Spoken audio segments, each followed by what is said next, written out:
Hi, I'm Liv, and I'm here to talk about my experience teaching and some of the challenges that I faced teaching during the pandemic. All right, I'm here today to talk about my teaching experience, kind of what has been going on the past few years in the world and the pandemic. I unluckily started my teaching experience right in the middle of like global craziness, which has been an experience in itself. And I'll just kind of walk you through what's kind of gotten me here, what I'm doing now, the highs and the lows of teaching, the ins and the outs, and just kind of what I've learned over the years. I was the first born daughter on both sides. I was the first kid, so I was the oldest daughter. And of course, being the oldest daughter, I was like the leader, probably the boss, a little too bossy. I made everybody play school growing up. My mom is one of 10, so I have like 29 younger cousins. Jeez. And so growing up, I was surrounded by kids and I loved it. I loved like being the ringleader. I loved organizing the games, and just growing up, you could tell that I was definitely inclined to, taking care of kids, kind of facilitating games, being there, playing. It's just like what I love to do. So growing up, I would do a lot of babysitting for my cousins, of course. I would watch my brothers. I was definitely a super responsible kid. I loved to help around the house. Almost kind of like wanting to do the things that my parents were doing and just help out with my younger brothers and things like that. So I always knew growing up that I wanted to work with kids. Okay. So the second I turned 15 and I could work, I got a job as a lifeguard and a swim instructor. It was my first job and I loved it. We're outdoors all day long in the sunshine. And the best part about it was that I got to teach swim lessons. And my favorite group was the kids who didn't want to go in the water and were so scared of the water. And we would literally dip a toe in and run around the pool, and we would just play all these fun games. And I genuinely enjoyed it. You think you liked that group of kids because it was more of a challenge? I don't know if it was more of a challenge. I think I just prefer and gravitate towards the younger kids, preschool age. Okay. Almost. So it was the younger group. Mm-hmm. Okay. Almost third grade and below, 8 and below. I feel like teachers always say they have a cup of tea, and definitely the younger kids were my cup of tea to be around. Right. And so just everything from high school on to college, I only worked with kids. That's all I really wanted to do for work. I wanted to gain the experience because I knew that I wanted to be a teacher. And so I worked in preschools and I did tutoring, anything I could really do to just gain that extra experience. I worked as a camp counselor over the summer. I went to Pennsylvania one summer and worked as a counselor there. It's just anything that I could do to gain that experience, and just I enjoyed it, honestly. I mean, of course there were challenges at the time. Nothing compared to what I'm seeing now, but growing up, I just knew it was my passion, and other people would tell me that too. It was almost like when you're good at something and you're kind of drawn to something, that's how I felt interacting and helping and supporting kids growing up. Mm-hmm. And other adults would say you're so good at this, you're so drawn to this, you should definitely do this. It was constant compliments in that area for me. So it was just something that I always knew I wanted to pursue. So I went to college in a program that was kind of known for their elementary education program. And so yeah, after high school, I went to college, knew exactly what I wanted to do, didn't need to take a gap year, anything. I was just ready to go. I wanted to get my gen eds out of the way. I wanted to get into classrooms. I wanted to do the observations and just really starting to get my feet wet.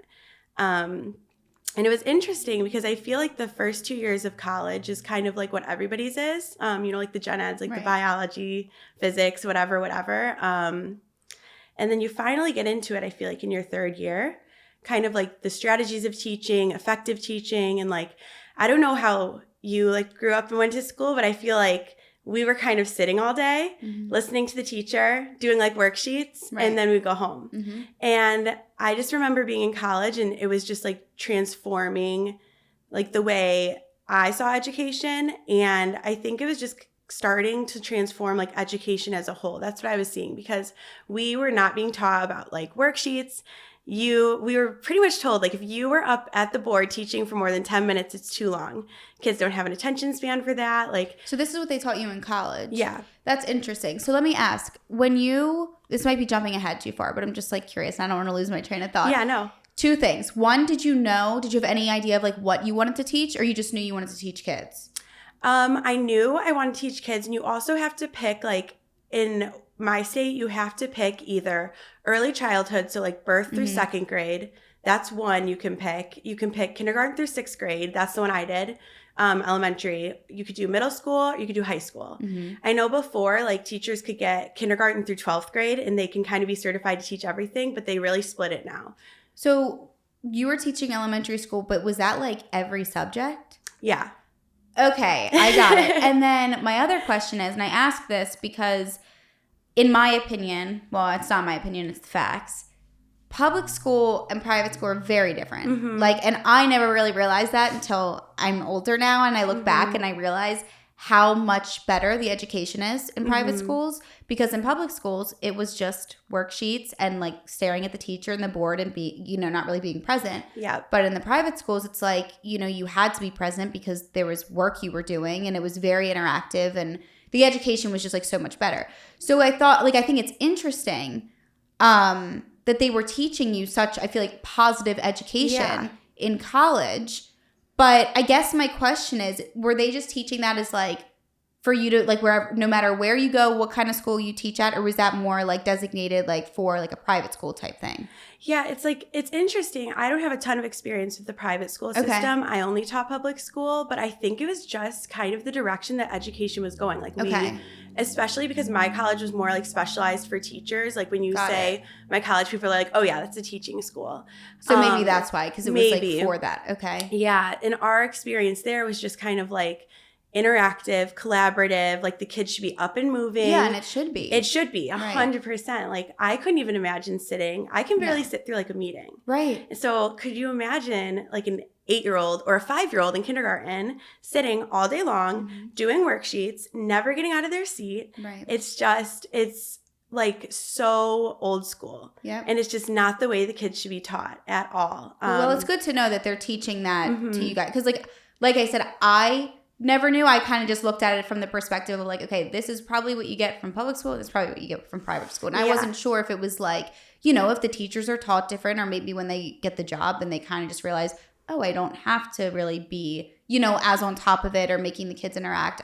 Who knows? But anyway, I think that that's great that they're doing that, because I think it's really important. I think there's definitely pros and cons to both schools. There's even like charter schools. I'm not even 100% sure like what that kind of entails. Right. I almost just feel like it's like what you kind of have to follow like from the government standards. I think private schools you don't. I could be wrong on this.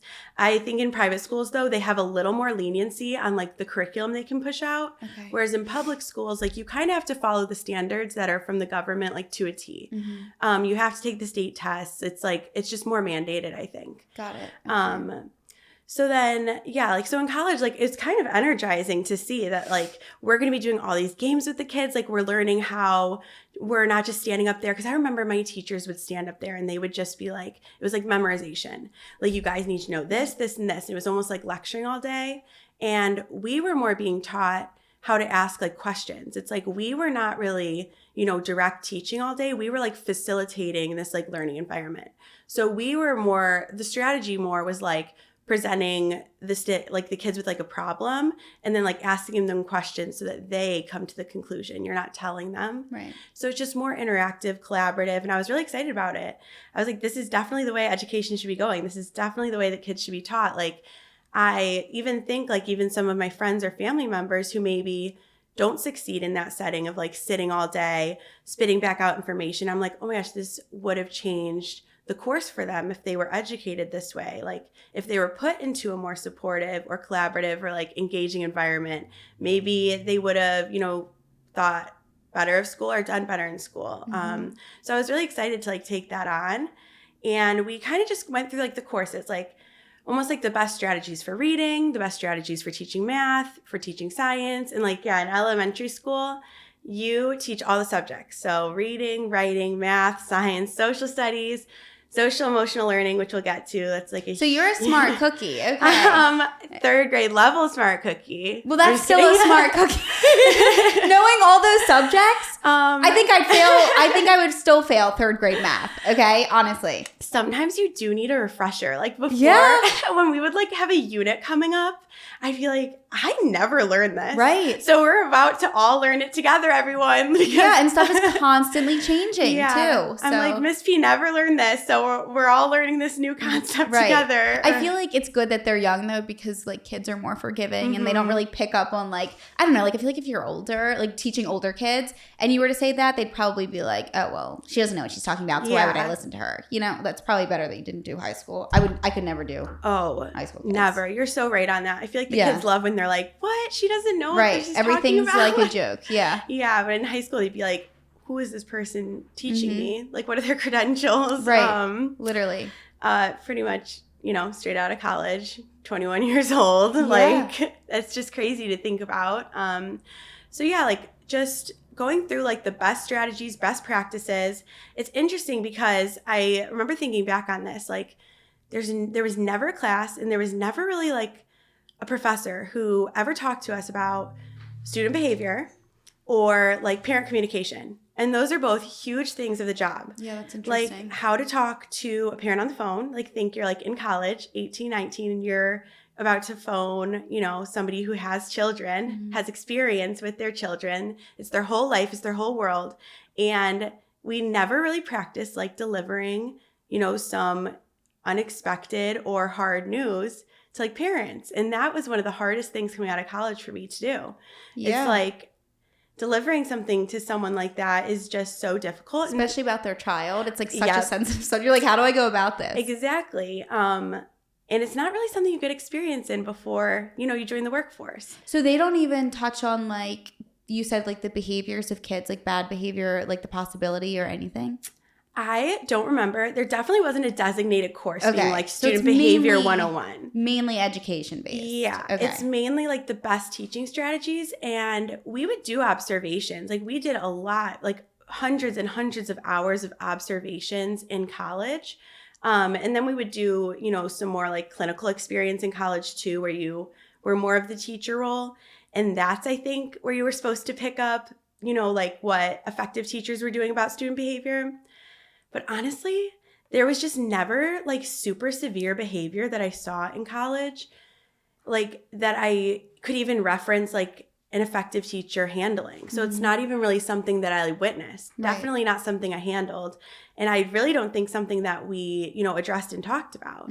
It was more like theoretical, like, oh, like the key to, you know, managing student behavior, which I agree with, is like building good relationships, getting to know your students, being consistent. But this is all like hypothetical. Right. It's like, okay, we know we need to do this, but how do you do it? And as a first year teacher, that's one of like the things I think that freaks, you know, teachers out the most coming out of college is how am I going to manage this classroom? And it's almost one of like the detriments. Like if you can't figure this out, then the learning is almost never going to happen. Right. Like if your classroom is not under control and the students, you know, behavior is not under control, then it's so hard to facilitate a learning environment. And so doing something that's so important, you'd think would be kind of like addressed a little more. And I just remember thinking back and I was like, and I don't know if anything could have prepared me, really. But I just remember thinking back and thinking like, I just wish that maybe it was talked about a little more or maybe how you would be feeling when something like that happens. But overall, I had a really good college experience. I feel like I learned a lot. I enjoyed it. And then my senior year, in my state, you only have to student teach half the year.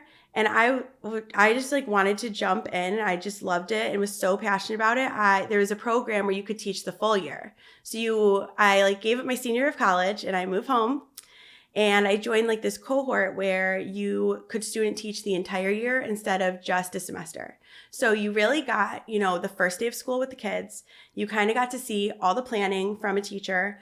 You're almost like when you're student teaching, you're like cooperating teachers, like not assistant, but you're kind of a team. Okay. So you're like working hand in hand with the main teacher. Yeah, like you're both taking ownership of the class, and it's their job to just kind of guide you, give you their best practices, their day to day, like their planning strategies. And this is like the most meaningful practice you can get before being thrown out there for sure, because you're kind of in it every single day, Yep. and you have like this mentor helping you every single day. So Yeah, like you're not alone. You kind of yeah. get to like test the waters with the support if you need it. Yeah, so I moved home and I was assigned to a first grade classroom for the entire year, which I was so excited about because they're just so like cute and fun in first grade, and I like love being like goofy with the kids and silly. And sometimes when you get to the older grades, they think that's so lame, and they think you're so lame. They don't want to sing the songs anymore. They don't want to play games. They don't want to do like any of the fun silly things anymore. So I was so excited about being assigned to first grade. I remember I got to help my cooperating teacher like set up her classroom, which I was so excited about, and just kind of like dive right in with her. The thing about student teaching, and I don't know if this shocks people, it always shocks me, like we were also still taking college courses the first semester. So like we weren't there 5 days a week first semester, but I want to say like 3 days a week. And the other 2, we were still meeting together and taking college classes. So we're taking the college classes. We are helping, like the first semester, you're not really full takeover of the classroom, but you're still there every single day, like helping with the classroom, helping with the management, helping with the planning. So we're doing that. And then we're also like helping develop like curriculum, helping do the plan. So it's like you have all these things on your plate, and then you are also not getting paid for student teaching. Right. So it's all experience, right? It's all experience. So it's basically like an internship in a way. Yeah, it's like an unpaid internship in a way. But by the end, like you really are like taking over the whole classroom. Like you're teaching all day, and your cooperating teacher is kind of just like observing and doing their own thing. So it's almost like you're working like a full-time job, and you can't do another job. So if you needed to bring in money during that year, like they tell you, like you cannot have another job while you do this. Where would the time be? No, exactly. So was the teacher, were they like kind of like, I know that you said they were observing, but did they have to like report back how you were doing to somebody? Yeah. Okay. We had a supervisor for our cohort. So there was probably like 10 to 15 of us, and we would meet for classes, we would meet for debrief, we would like help each other. And then we had a supervisor who would also come in and observe us. But our cooperating teacher was observing us as well, and kind of like reporting back on that. So we're kind of going through, and we had so many first graders. I remember we had like, I think 28 or 30 first graders in a room. Oh my God. And only like 4 tables. So like 7 kids sat at each table.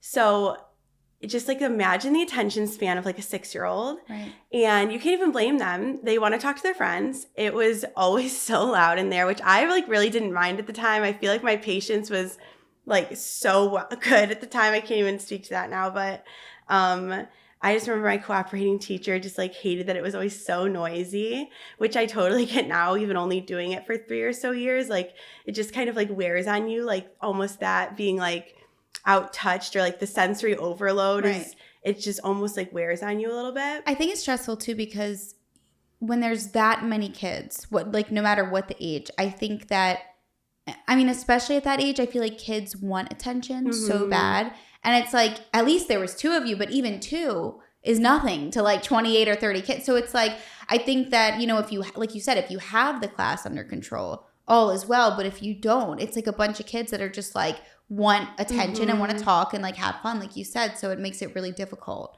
you know? Yeah, exactly. And I know that my cooperating teacher had just moved from like 2nd grade to 1st grade. She was really experienced. But she hadn't taught 1st grade in a while.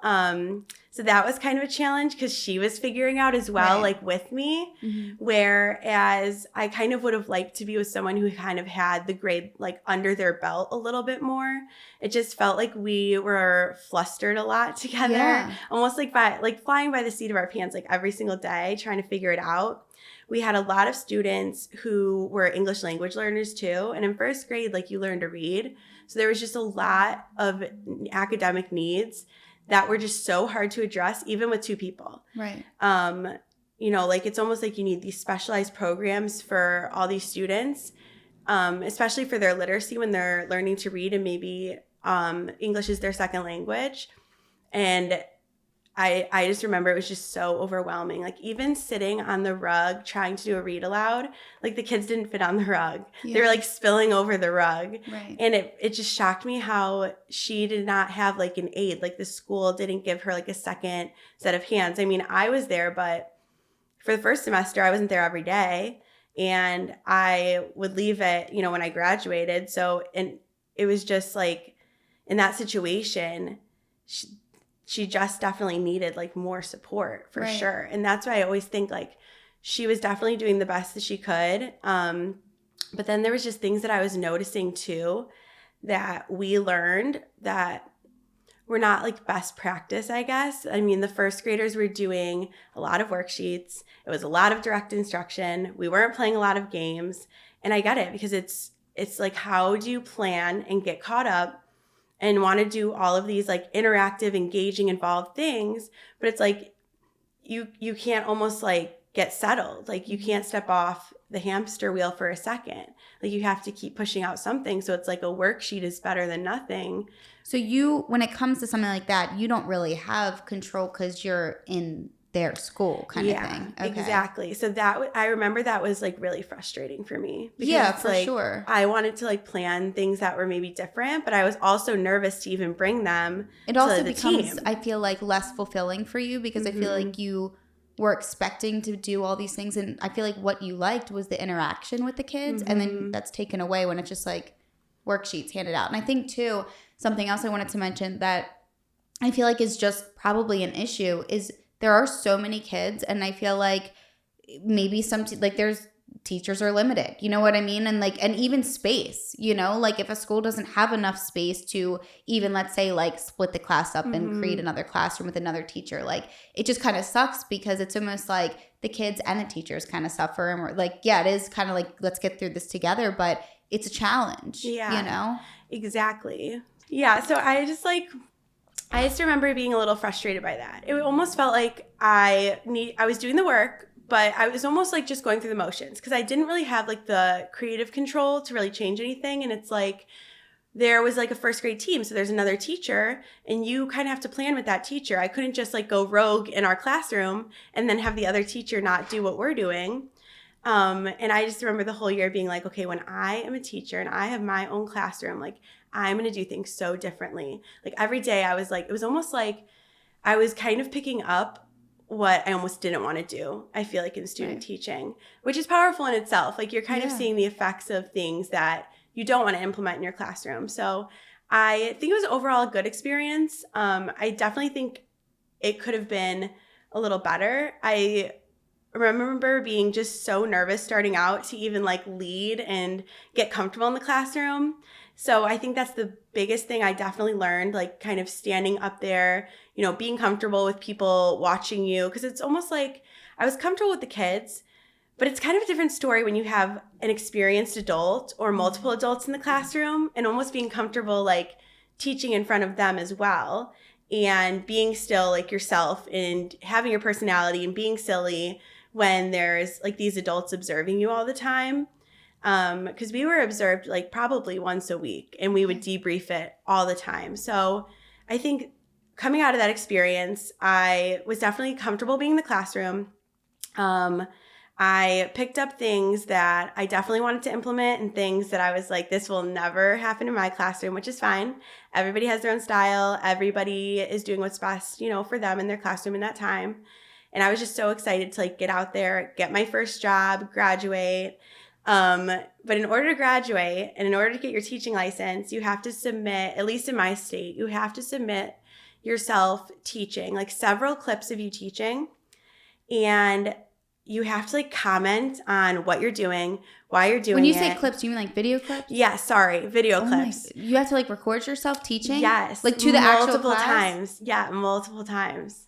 It would be like I can only imagine, like, believe it or not, yeah, like I am fine on camera like this or like in other people's things, but like the reason I don't personally make videos anymore is because when I know that I'm performing for a camera, it's so difficult for me because it's like you want to keep, like if you mess up one thing, you're like, oh, we got to start over. Exactly. Oh my gosh, I can't imagine. It was like 3 days of filming, so you had to make like a 3-day unit pretty much. your goals. Like you had to plan the whole thing. Film it, pick the clips that you wanted to submit, and comment on every move you made and why.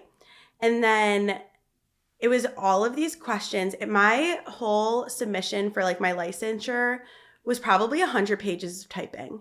Wow. I don't think people know that. Like, no, I would have never assumed. That's a lot of work. That's like a project. Yeah. And you're still like teaching the class. Like you're still doing your planning and you're still taking full control of the class while you're trying to submit this huge like assessment for your licensure and, answer all these questions and cite all the evidence. And if you get it back and you fail, I think it's like a $400 test you have to keep paying for. And just keep redoing the whole thing from scratch. Yeah. So it's like a huge stressor. How long did it take to do that? I mean, it was like 3 days of filming. And I remember my family went to Arizona on vacation, like the week it was due. And I don't even think I saw them. I think I was up all night in the hotel, like just like typing, like all week. And then I would go and sit by the pool and I would just like keep typing and rewatching clips. I think it was like a full week or 2 weeks of just grinding on this project because you want to submit it and you want to be done. Yeah, you don't want to have to do it again. Yeah, and it kind of messes up your graduation, I'm pretty sure, too. Mm-hmm. I don't know if it's you don't get your degree or it's on hold, but I think you definitely need to get this before you can go to graduation. Yeah. I don't know if a lot of people know, but like to be a teacher too, you have to take several content tests. So like no notes or anything. It's kind of like remembering like there's a math, reading, social studies, all of these content you have to kind of memorize, which also doesn't make sense because if you forget something, you can easily just look it up and like reteach yourself. Yeah. But you take all of these content tests just to prove, I guess, that you know like the basics of the basics.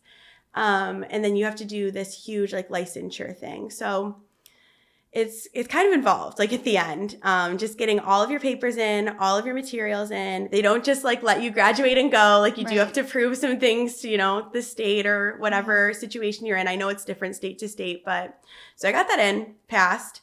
Good. Huge relief. Thank you. It just comes out. I like haven't passed this whole time. Just been teaching. I know. I had to take it 5 times, but here now. No, passed. Graduated, so excited, like on the job hunt all summer long. Did you know what school you wanted to work at? Like, were there any that you had in mind or? I think in my head, like in a perfect world, I wanted to kind of be around where I grew up because I liked the schools there. But it was a little like even the district I student taught in where you kind of had like credibility and, like the teachers know you. The staff know you. Mm-hmm. There was no openings in that district at all. So I think it's kind of hard coming out of college for first-year teachers to kind of land like that dream job. Mm-hmm. The districts that are, like low turnover, a lot of resources, obviously everybody wants to work there, right? Yeah. So it's kind of hard coming out of college. You don't really have a ton of experience. You just did your student teaching, but it's hard to take ownership of that year because it's like you want to say like, well, we did this. Mm-hmm. But what districts are kind of looking for is like, no, you did this and this is why. Like it's almost like you have to step into your own without having your own classroom really. So I remember applying like a bunch that summer, going on several interviews, definitely like a lot of disappointment, highs and lows in that process for sure. At some schools, you have to go in and teach a lesson to like students you've never met before. You just kind of step in and like try and teach and you don't even know their names. So to the best of your ability, that's part of your interview to like teach a lesson. I give you credit. Like I can do a lot of things, but I do not think I could do that. Something about like, I actually can't imagine. I'm like trying to imagine it as you're sitting here telling it. Yeah. I definitely couldn't. Because I feel like even when I was younger and they would kind of make us go to the front of the class and like, I don't know, write something on the board or do something. The thought of like everyone sitting there and actually staring, anyway. I like had an interview one time and it was only me and 4 students. So it was like a small group interview. Mm-hmm. And there was like 8 adults behind us just taking notes. Yeah, just like watching your every move. Every move. And then the students leave and you like debrief with those 8 adults like in your interview. And you tell them like why you did something and kind of the choices you made as a teacher. And it's really intimidating. If you think like when you're out of college, you're 20, 21. Mm-hmm. and not really put in an interview situation like that. No, and those are not normal interviews. That's really intense. That is and that's the thing too. And that's another reason why, kind of like what I said on our call, why I'm glad that you're coming on to talk about it, because I do think that there's a lot of people that probably think like, oh, like a teacher, they're just teachers. You know what I mean? Yeah. Like they like to be around kids and that's it. But I mean, I didn't even know like what goes into actually becoming a teacher, how much you need to know. Even if it's for third graders, you still need to know. And then all of these tests and these interviews, I'm really telling you, I could not do that. That's intense. It's pretty intense. And I remember one position, I came down to like the final 2. I wanted it so badly. And they told me at the end, like over like 800 people applied for one position. It was just, it's so competitive for the districts that are kind of like sought after. So I got a job. It wasn't like my number one choice just because it was a little farther from, I was living at my parents' the first year out of college, just trying to save money. Right. And it was a little farther from their house. It wasn't like my first choice of district at the time, but I was just like so excited to have my classroom that I just didn't even really care. I think my first year of teaching, I think my salary was like $38,000. My paycheck every 2 weeks wasn't even $1,000.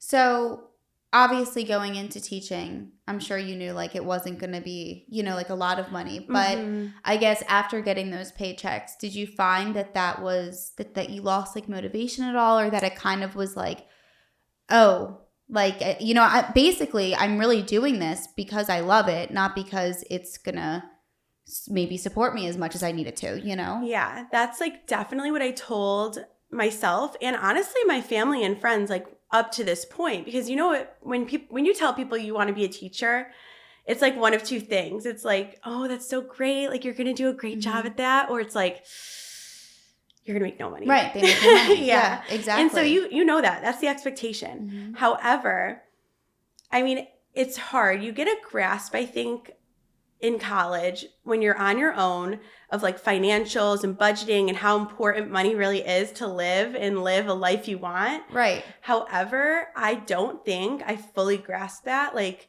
until I was like, and I wasn't even on my own. I was lucky enough to live with my parents. I don't think I even grasped that until I felt like I was breaking even my first year of teaching. I still can't believe that teachers are so underpaid. Yeah. Like, that is actually crazy. And the whole thing is I'm assuming teachers at maybe private schools or whatever get paid more. But no, I think it's the opposite, actually. Really? Yes. I could be wrong, and I've never worked at a private regardless, school, they're underpaid. But like, I'm that's pretty crazy. sure they actually get paid less at private schools because it's less regulated. I'm just, like, actually shocked at, like, and I'm just over here like thinking that's actually insane. Because honestly, like I think that some people might not agree, but I don't really give a fuck. But like I think that like a job of like a nurse is just as important as a teacher. I mean, 100%. You're literally you have 30 people's children. Like that's like your responsibility in your hands. You're giving them an education. Like that's a lot of work. Yeah. Who am I gonna have to yell at? I'm gonna go on a petition. I know, and that's kind of like my intention. I feel like for being here too is just I feel like people don't realize maybe all of like the responsibilities and what is on our plate and on our shoulders, and honestly like weighs on our heart day and night, even when you're done teaching out of the classroom. And it has to really be out of like love and compassion that you're doing it, because if not, why would somebody want to stick with it? You know, it's stressful. And then it's like, what's the, you know what I mean? Like, unless you're like, you really love what you do, it's like, I feel like you get to a point too where you're like, is this even worth it? You know? Yeah. And we'll get to my point for sure. Sorry, we'll get to my breaking point. There's several breaking points for sure. But it's sad though. It really is sad because there's people like you that probably love to teach, love being around kids, but it's just, I mean, that's nearly like impossible, I feel like. Because unless you have a partner that's helping you out, right, what are you going to do? Live paycheck to paycheck? That's like... basically rack up credit card debt, honestly. And that's honestly what I ended up doing. Like I taught the whole year there, and I'll go more into like my first year of teaching experience. But like I remember coming out and I was like, I feel like I really just broke even. Like I feel like I didn't even like save any money, and I was living with my parents. And I just remember, I don't know if it didn't stop motivating me because I did love it. I think people do get caught up too in like, well, it's a labor of love. Like it's a job like that you're so passionate about. Like we need our teachers. We love our teachers, but it's like You need to survive. it's still a job. Yeah. Yeah. It's still a job. Like we can love it and be passionate. Yeah, you need to put a roof over your head and feed yourself. But it's still a job, and people still have bills. Right, to exactly. pay. Or like if you want, you should be able to get things if you want things too. Yeah, absolutely. So that I remember thinking like this is definitely going to be a challenge. Yeah.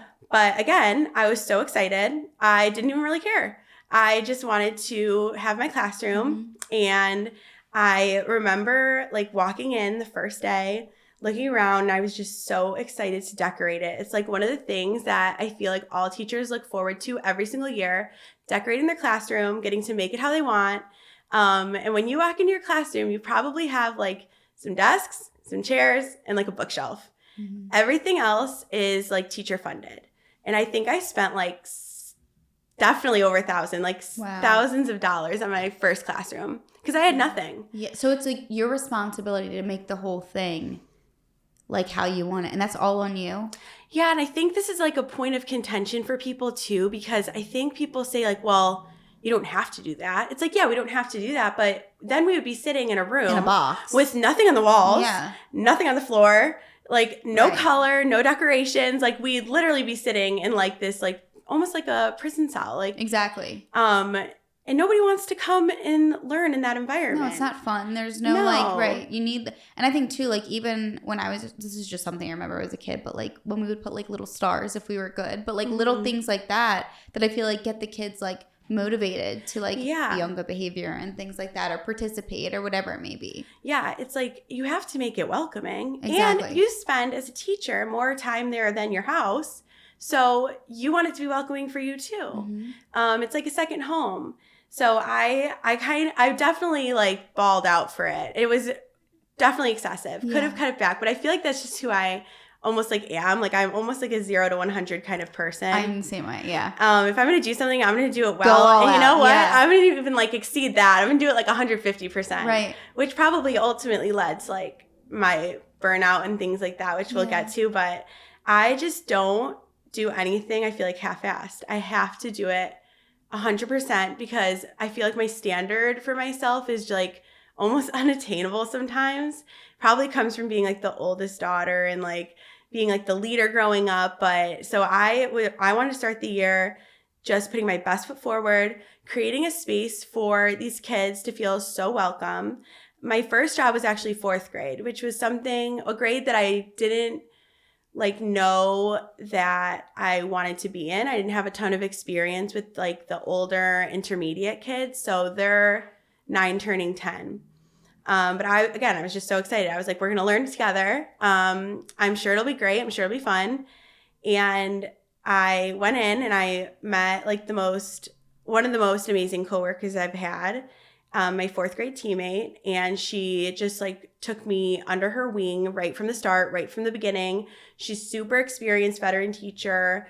I learned so much from her throughout the year, and this is like another thing for teachers. I feel like if you don't have someone who is supporting you at school, it's like even 10 times harder. And I was lucky enough that throughout all of my experiences, I did kind of have like that person or that group of people. And so, I was just so grateful for her. She was like almost like just kind of like a work mom for me in my first year of teacher. So I'm as a first year teacher. So I'm 21 years old and I am responsible for, I think like 22 4th graders, which is crazy to think about. It is. Like you're dropping off your kids, not to say I wasn't trained and I wasn't like capable, but it's just crazy to think about. Like you're dropping off your kids. And they're going to spend the day with this new teacher, 21 years old, figuring it out, like young girl.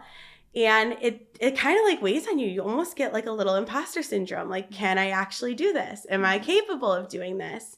And I just remember like those feelings like leading up. And like the first day of school, I was like so nervous. I literally like couldn't sit still. I thought nothing was done in the room. And then the second the kids walked in, I was just like so happy. Aw. I was like just like greeting at the door, like, good morning, welcome to fourth grade. Like I just remember having such a good experience at first.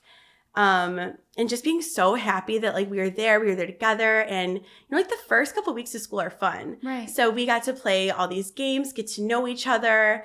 And similar to like my last couple of years, there's definitely a honeymoon phase, where everyone's on their best behavior, everyone's so nice and fun, and then they warm up. Yep, there's no behavior issues, there's nothing like that. Until there is. Yeah. So I was doing my best to like lay down the law.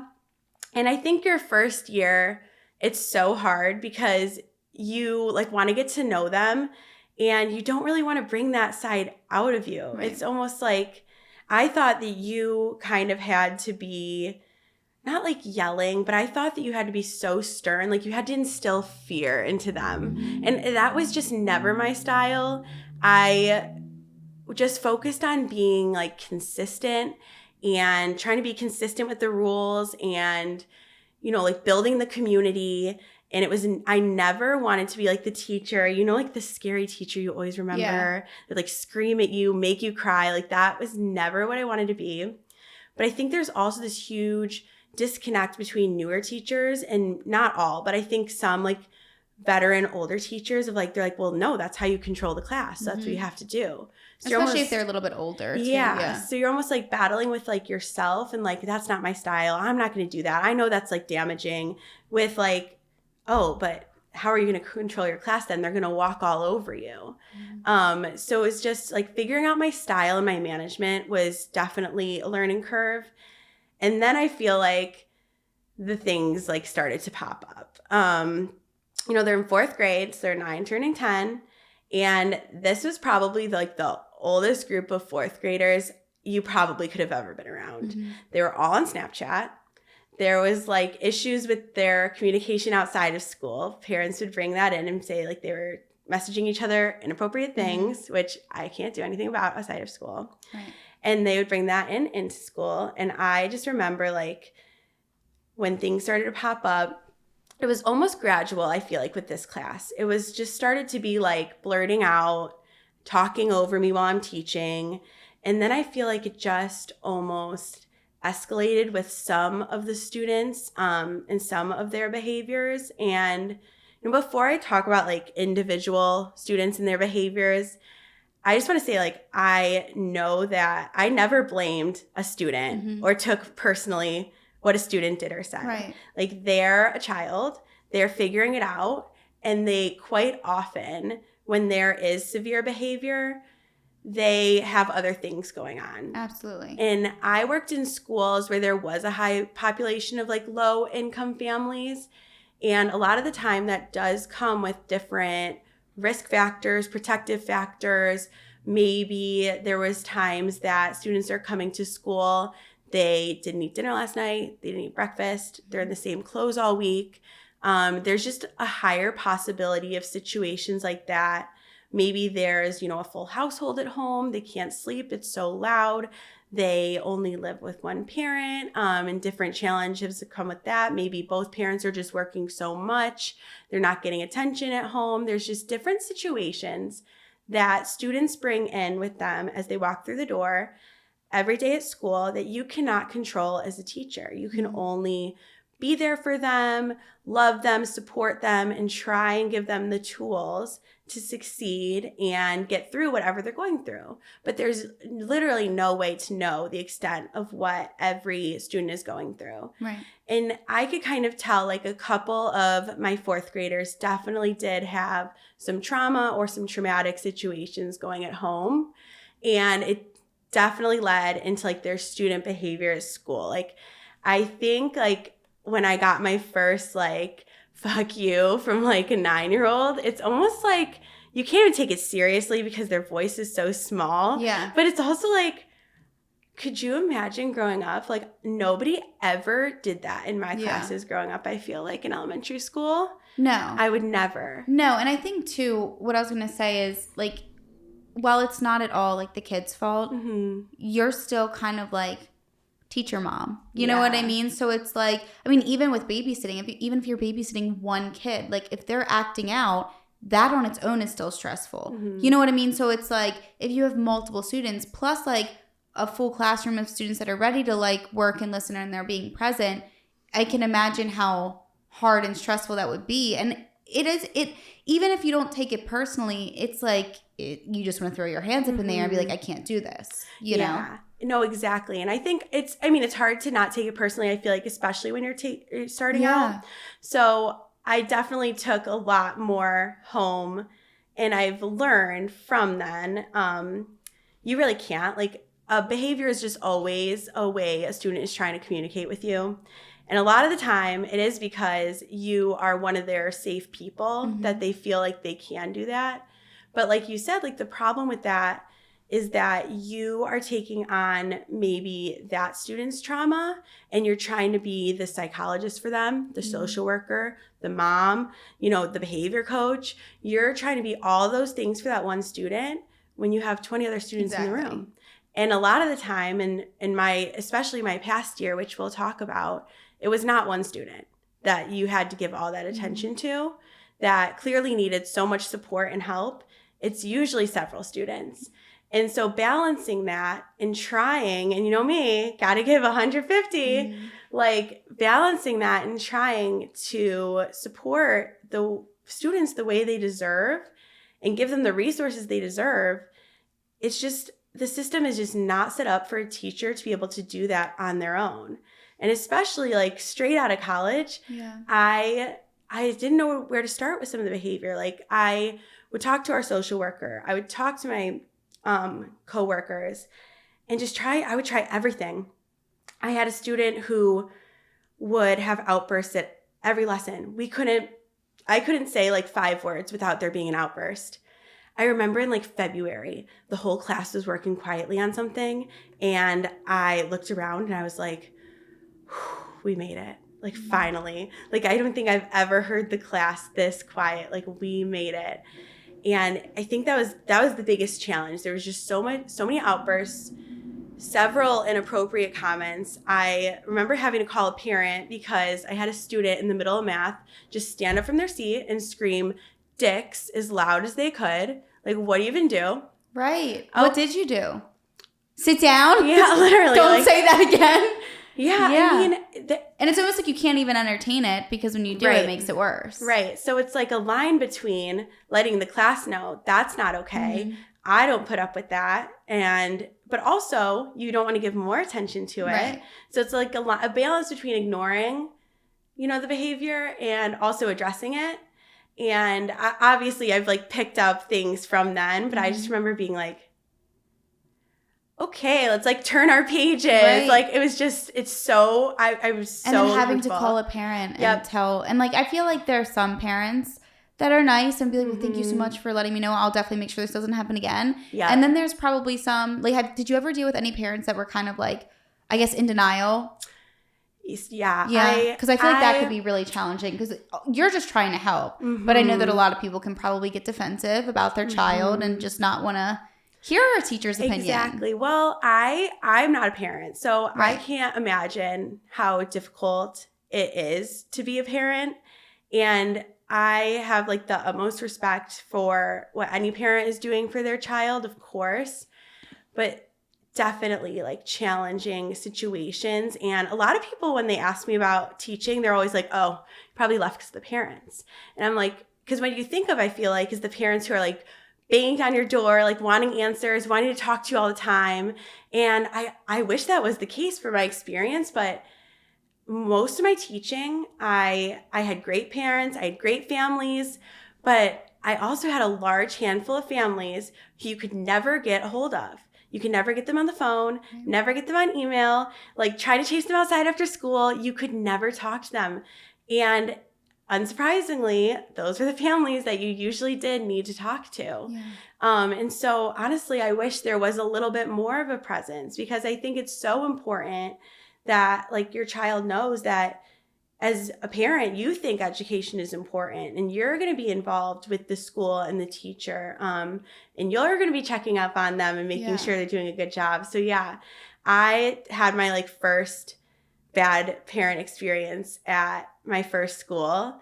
And I just like remember like sobbing. I think I still have the email. Should I read it? Yeah, go ahead. I think I can imagine. Like, I feel like stuff like that would probably, it's hard for many reasons. I think I saved it because I would look back and be like, I can't believe I let this like affect me so much. Right. But think like you're 21. Yeah. You don't know. No. I don't know. Yeah, and it is a sensitive subject for both parties, you know? So it's like, it's challenging. Right. And sometimes like if you can't, get a hold of them, you don't really have a relationship with them. So you haven't been able to tell them the good things that their student is doing. Right. The first time they're hearing from you is this like negative. Is this negative? And you don't want to hear that as a parent. Like I totally get that. Right. You don't want your teacher you don't want your students or your child's teacher to be calling you with this. Like you know them at home. You're the parent. They know their child best. And sometimes they don't see any of that at home. Yeah. So it almost is a little hard to believe for parents sometimes. But yeah, I remember this was like so unhinged. And I cried the entire way home. Oh, no. Yeah, I want to hear it. I like sobbed. And so did you send an email to this parent and then this was their response back? Or no, I remember I remember I could never get this parent on the phone, never could get this parent an email. They missed their parent-teacher conferences, and I'm like the last person to judge. Like everyone has their own things going on. Everybody is doing their best, I think, and it's like all positive intentions from the parents. They want the best for their child. Right. I think it just sometimes comes off a little unhinged in an email. Yeah. So I just remember reading this and just losing it. She said, "Hello, Miss P. I have never received any of your emails." And I just remember like she would always say this and I'd be like, where are they get? So how did you get? So where are they going? Right. Yeah, where did you get my email, my phone number? Hold on, let me just make sure. Okay, you're good. I'm not like outing anybody's. You're good. Oh yeah. Okay. So just like a little backstory now that I'm like remembering this student would come to school and sleep like all day. So that's, I think, what I finally needed to email her this. Like I really tried not to include any sensitive information in an email. I would rather give them on the phone. But it came to the point where I was like, she's sleeping all day, every day. Like somebody needs to let this parent know. And that was so common during my entire teaching experience. Students would sleep in the back of the room all of the time, which is like so heartbreaking that they're so tired that they need to come to school and sleep there.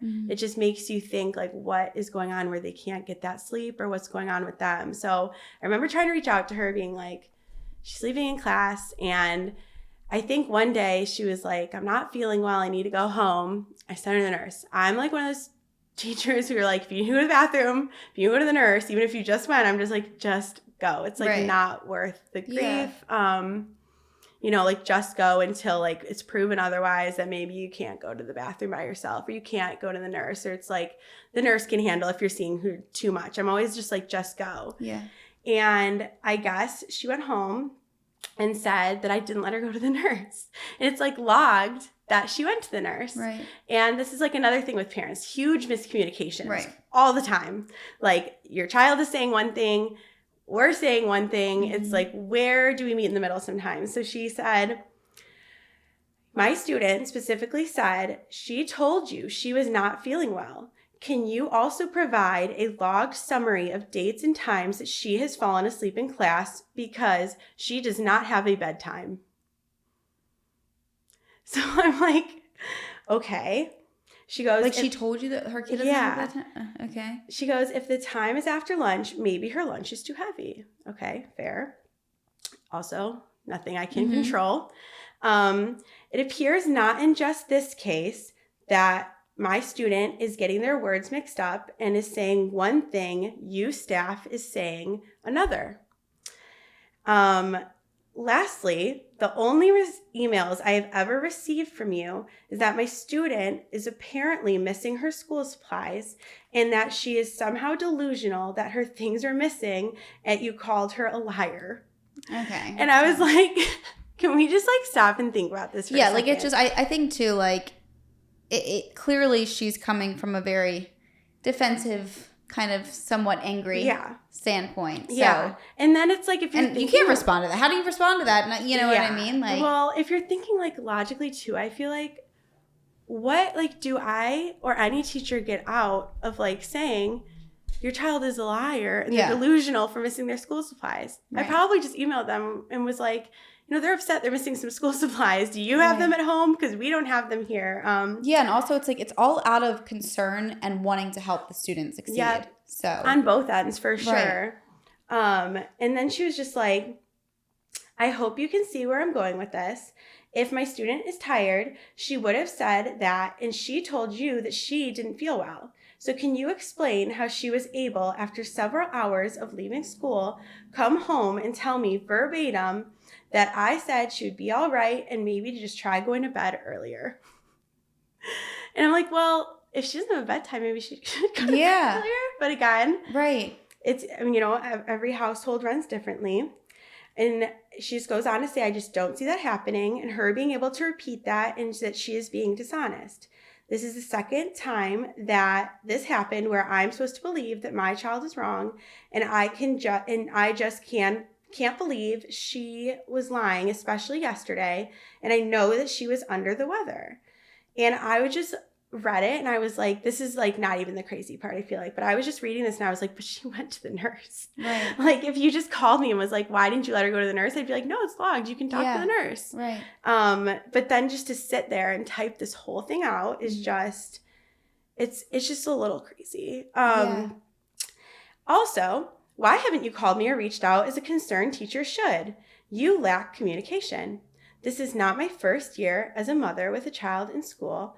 All my child's other teachers knew me very well, communicated in a timely fashion. Not just that, they thought issues, what they communicated with me when they thought issues could escalate. I am far from slow or naive, and you can't just tell me anything. I think you should need to take some accountability for your actions. I am not just going to let things keep sliding. You send homework packets home with materials that haven't even been covered. You go over things with the students once and expect them to be experts. Like she's never been in the classroom. Yeah. You provide feedback without reaching out to the parent, even if it is mid-conference, and let them know what their child can do to improve. No, she's not your only student, but you knew this when you signed up to be a teacher. This is 20 children's education, and I feel like you are just skating past the school year and not equipping these children to be ready for the next grade.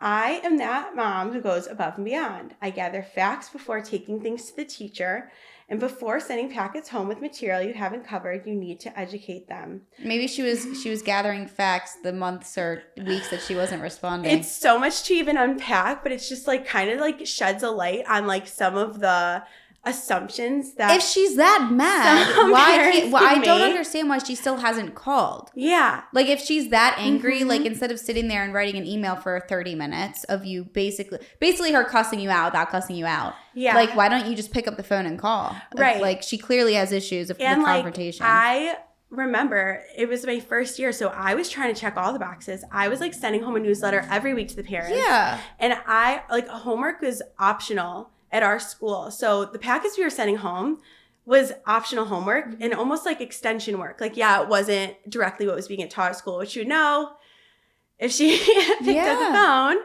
phone. And the students knew it was optional. Like she didn't have to do it. But I also knew that this student came into 4th grade reading at like a 1st or 2nd grade level. Yeah. So it's so hard to, you know, we do our best to fill in the learning gaps and catch them up, but it's almost impossible to make up that much learning in a year. And we had been even sending her to our reading specialist.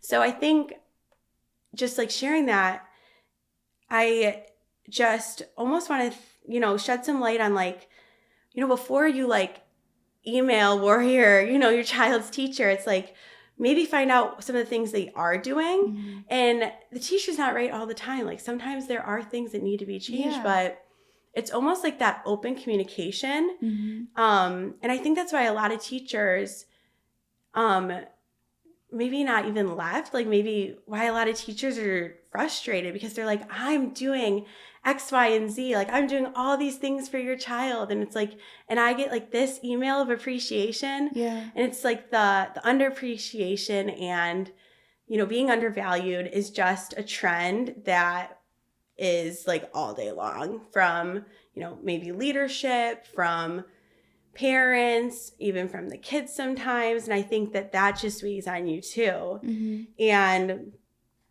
I think she just ended off with something that I just like sobbed the whole way home. And now I look back and I'm just like, you should have just been like, you know who you were as a teacher. But it was your first year, you know? And I think anybody writing those things, and it wasn't really a question that she was asking. She was like telling you who and how you are, which I think is really, you know. Yeah.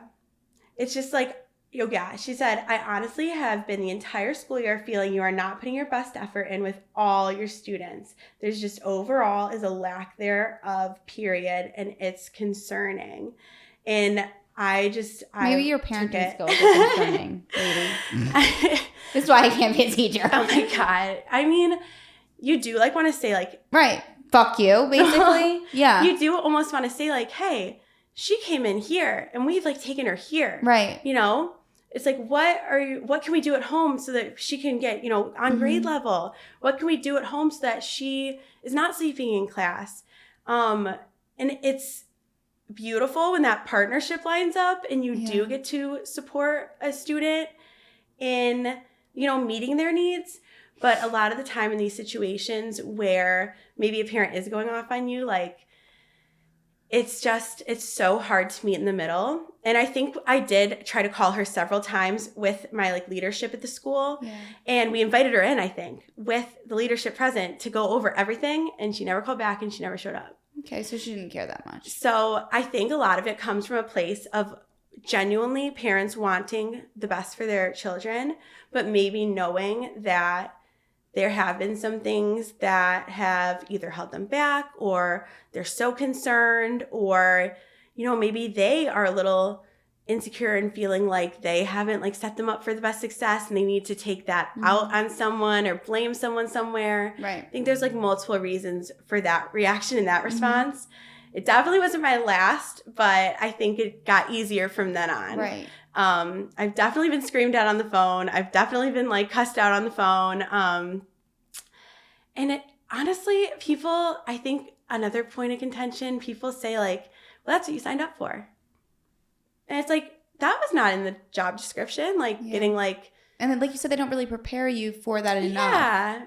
Like getting like verbally abused by like your students' parents is definitely not in the job description. Yeah. Maybe it's something you have to deal with, but it's a situation that I think just compiles with all of the other things going on. And it's like, oh, and this?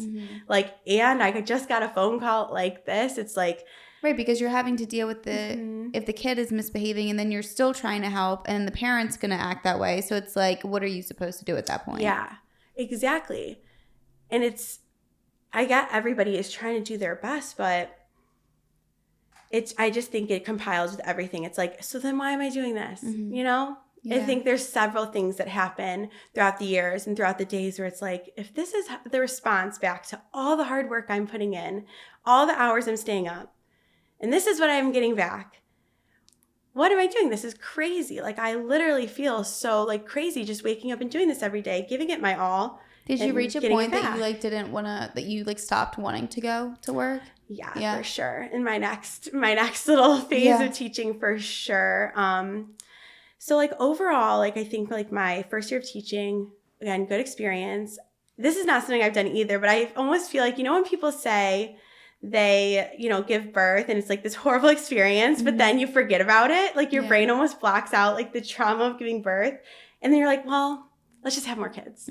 I almost feel like, and I've never given birth, but I almost feel like that's like the end of the year because you're having so much fun at the end of the year. Everything's great. You leave the kids. You feel like you've planted all these great seeds like of learning and like love, and like you are so excited for them to grow up and remember your class and what you taught them, that you're just like, you forget all of the things that happened throughout the year. You kind of like block it all out. And you're like, okay, let's do it again. Let's do it again next year.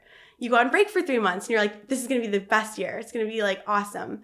Doesn't matter what happened last year. Yeah. Yeah. You think you're going to come back. So even though it's like so horrible sometimes, I almost think like when you get that relief at the end of the year and that break, it's like, well, you know, you're doing such good work, rewarding work. You know that you're making a difference, even though you don't see it sometimes. Sometimes you'll see it way down the line. It's like, how could I say no to that like privilege of being these kids' teacher? I like know I'm the person for it. I know I should do it. I feel like it'd be a disservice if I didn't do it. And I feel like that's like why I almost kept, you know, cycling back. But I knew I needed like a new school. This school was kind of the opposite end of the spectrum of my other school. This school didn't have a set curriculum, so we were kind of on our own with that every day. This is the new one that you went to? My old one. Okay, the old one. My old one, yeah. So I kind of just followed my coworker's lead. But they didn't really check in on you either. Mm-hmm. They weren't really hovering, which I thought I didn't like at the time because I like wanted feedback. I was a new teacher, and my leadership at that school, she was actually really great. She was in my classroom a lot, checking in on me, making sure I was doing well. She like loved what was going on in there. We were playing games. Like we were like the loud classroom. Yeah. She even had me like present to staff a couple of times at that old school because she like loved what I like came out of college kind of learning. Like that this is the way this, you know, a classroom should be run, with all these fun games and engaging activities. But so it's kind of the opposite. And I was like, I want to go to a school that has like a little more resources and is a little more organized, with the curriculum especially. I can't just be making this up as I go. I need like kind of a guide, and I wanted to be a little closer too. So after that first year of teaching, I left the school, and we also ended in March. I can't believe I forgot that big thing. The pandemic started. Yeah. So I was going to ask you that. So when that happened, did you have to transfer to online? Or yeah. So in March, I remember it was the Friday of spring break, and it was like starting to elevate like COVID in the pandemic, but still I feel like people just kind of thought it was going to blow over. Right. And I remember I said, okay, guys, see you after spring break. Have a great week off. And we never came back to school. You just didn't come back. Okay. Mm-hmm. So was that challenging for you, having to do everything online? So our school didn't have enough Chromebooks for all the students. Okay. So we didn't even meet virtually. It was also so last minute that at that time it was really difficult to. So how did they finish out the year? Even get, you know, like online materials going. Right. We, like some teachers at the school just made packets and sent them home with the kids. And I like just made myself available like on the phone if their parents were there to just like call if they needed me. But there really wasn't much work to give? They had a packet of work, and they were told to complete a few pages every day. Got it. And we couldn't even really check in on them. Right. We couldn't check in on like if they were doing it, how they were doing. Yeah. And how do you teach when you don't even? Yeah. It wasn't a virtual like Zoom thing. Wow. Okay. Yeah. We just sent the packets home and just like wished for the best. Yeah. That's it. So were you like going crazy during that time? Yeah. Okay. Honestly, because it was so unknown at the time with COVID. Everybody thought it was going to be over in 2 weeks, and it just wasn't. So were you still like working at all from home during that period, or you were just kind of like sitting around like, what do I do? Yeah, like as much as we could, like trying to put the next packets together or trying to communicate with students either like via email or via phone. But yeah, like everybody was home. And there wasn't even much that we could do because the students we didn't have like one-to-one Chromebooks. Yeah. So the students couldn't get online. And a lot of students didn't have internet either. So that's how your year ended at the old school. Mm-hmm. And then when you went to the new school, was everybody coming back to school at that time? Yeah. Okay. So then I get a job at this new school that I'm like so excited about because it has set curriculum. It has, you know, a lot of resources, a lot of staff. I wasn't just going to be on my own. I was going to be getting like support and a mentor. So I was really excited about this new school. And we thought that we were going to be in person up until the week before school started. We were ready for kids in person with masks. Then like 3 days before school starts, we get an announcement that the state is going to go all virtual for the whole year. Wow. So we're like scrambling to put things together. We're about to only meet the kids virtually. Never, and I'm in a new school. So I've never met, like the staff in person. I've never met any of the kids in person. And we're just about to jump in completely on Zoom for the entire year. Was it every day, like still Monday through Friday? Monday through Friday. And this was not typical, I think, for all districts, but our school was online with kids 9 to 3. The kids had to like sit at home in their area, and they had a lunch break, but they were on with us from 9 to 3. That sounds even more challenging because then they're in their own home. And how can you expect a kid to not be distracted when they're at home? I'm distracted at home. Right. Could you imagine sitting from 9 to 3? So you did the whole year virtual. Yeah. At the new school.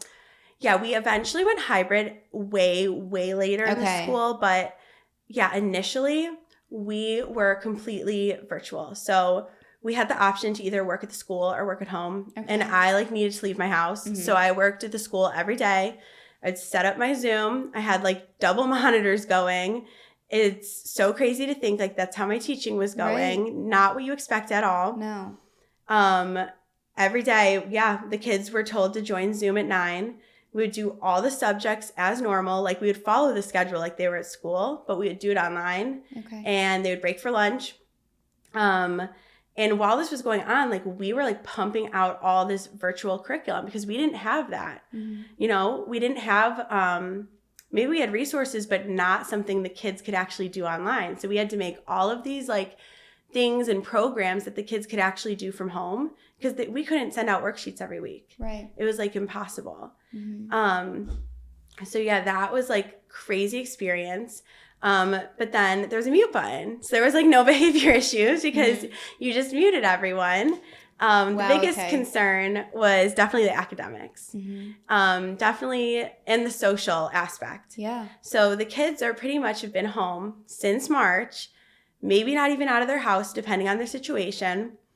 And they have been sitting at home, I think by the time we go hybrid, almost of like a full year of virtual learning, not really being in person with their peers, trying to learn online, which I don't know if you're like 8 years old. I'm not even really sure how you're soaking up that information. Right. There's no interaction. Yeah, exactly. So I have students who like I've never seen on camera because they like will never be in frame. Wow. Trying to get a hold of their parents, being like, hey, I have never seen your student all year. Yeah. So they were showing up, but they didn't have their camera on kind of thing? Most of the students did have their camera on. Okay. It was kind of enforced because they so were younger. See what's happening. Yeah. But I did have a student who would like intentionally set up their camera and just jump on the trampoline all day. And I'd be like, hello. Right, like, what can you even do? I'd call their name.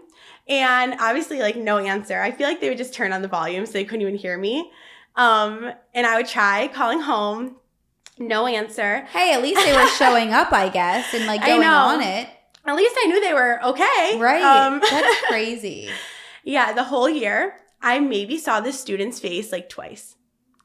Like, 2 times. Yeah. He would set up his camera, and he would make, like, little Lego movies. And everyone would be able to see it. Right. And then the kids are probably watching that kid. Yeah. And he would like turn the camera and just be watching like a movie. And I'm like, oh, it's like movie day. Yeah. It's like at that point, it's not even like school. No. Right. And it's like, it's what a challenging time. Yeah. For everyone, for the parents, for the kids. Like, could you imagine just isolating your family for a year? And we really saw the implications of that year in like my last year of teaching. This last year when the kids finally were able to all come back to school. And you were at the same school at this point. Okay. But now in person. Same school in person. Okay. Like at the end of the year, the parents had the choice to send their kids, but it wasn't school because I still had a handful of kids online and then maybe a handful of kids in person. So the kids would literally come to school at the end of that second year and they had a taped box that they had to stay in. Had to wear a mask, of course. How was that with the masks all right? Like, was it You challenging or no? No, not really. Like, Okay. the kids, like, were, like, really good about it, actually. Okay, which that's is good. surprising. Yeah. Maybe because they were a little bit older, too. Yeah. But, yeah, they had to stay in a taped box, and they would join my Zoom, but just be sitting in front of me. And we would still do so Zoom the kids school. that were in class would still go on Zoom as well. Interesting. Yes. That Yes. makes sense. Like, why even come at that point? But, I mean, I guess if they wanted their kids to be, like, social, but yeah, still, that's tough. I think, yeah, that's probably why they wanted their kids to have, like, normal recess. Right, and, like, to actually get out of the house. Get out of the house, yep. Yeah, but it wasn't like we were doing something different in class and something different on Zoom. Like, I was still sitting in front of the class on my computer, and they were just sitting, like, in boxes in the room on their computer on Zoom. And it's just not unheard of. Yeah. Unheard of. Couldn't leave their box all day. That's crazy. So yeah, like that the academic, you're trying as hard as you can, but you don't know what their home life is like. You don't know if their house is so loud every day they can't even hear you. Right. You don't know if they're absorbing the information. Like, we're trying to test them, but it was just like a year of almost just trying to, like, do the best we can, try and stop any learning gap that might happen, and just try and get these kids, like, connected, give them some sort of sense of normalcy. But the main concern that year was definitely, like, the academic needs, because I think anything like behavioral, we never had a full class of kids together. Exactly. So anything that did pop up, it was just kind of, like, easier to handle. There just wasn't as many, kids in front of you. Yeah. So we, like, finished the year hybrid. We think we're all going back next year. And we did end up going back my last year of teaching. At the beginning of the year, it was, like, masks. And then we eventually took those off. But it was the most normal start of the year in a while. So that last year, my last year of teaching, this last school year, we were getting prepped and ready to be fully back. So the most normal we can be. It was going to be a normal school year, but just, like, with masks. And everyone was so excited to, like, get off Zoom.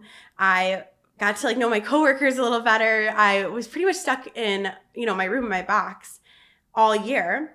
And up to this point, everything had been going well. Like, all my leadership had been, like, popping into our Zooms, good feedback. One of the things I'm most grateful for at my school are my two third grade teammates, my two coworkers. Like, I can't even describe how much I feel like they've, like, changed my life, honestly. And that's why even when I get into some of these more, crazier events, I would never regret anything that I've, been through teaching, because I feel like it's just made me who I am. It's, like, made me a better person, a more capable person. And a large part of that, I feel like, is the two, like, amazing women I worked with on my team. I think of, like, one of the ladies is, like, my second mom.